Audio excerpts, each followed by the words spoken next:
I got to tell you Mun täytyy kertoa teille a prophecy. semmoinen profetia. And I'm not going to talk to you long tonight.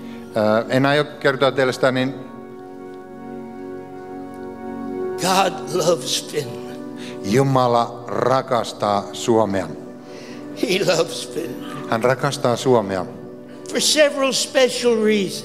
useammista erityistä syistä johtuen. One is because the church here in Finland Yksi on se, että koska seurakunta täällä has had much compassion on Israel sillä on ollut paljon rakkautta Israelia kohtaan and much compassion for the Jew.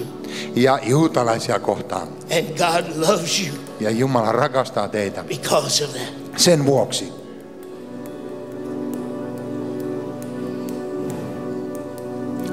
Do you believe that? Uskotko? Let me tell you what he said. Mä haluan sanoa teille jotain. I want you to get ready for this Mä haluan sinun olevan valmiina tähän.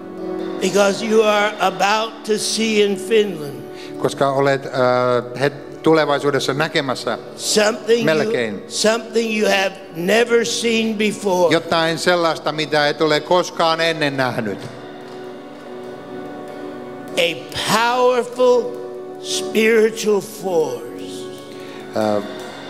Väkevän hengellisen voiman. Now, I want this translated every single word because this is the prophecy God gave me, told me to give it to you.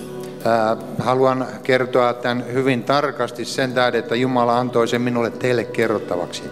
Are you ready? Oletko valmis? You better get a copy of this tape. Ja sitten hankit tämä kopio tästä teipistä, äänityksestä. And you better play it again and again. Ja on parempi, että sitten kuuntelet sen uudelleen. A powerful spiritual force Että semmoinen väkevä hengellinen voima is about to be released on vapautumassa over Finland. Suomen yli. That will bring about Ja joka tuo the greatest manifestation semmoisen suurimman mahdollisen tämmöisen manifestaation. of the power of God Jumalan voiman ilmenemisen, that the world has ever seen. jollaista maailma ei koskaan nähnyt.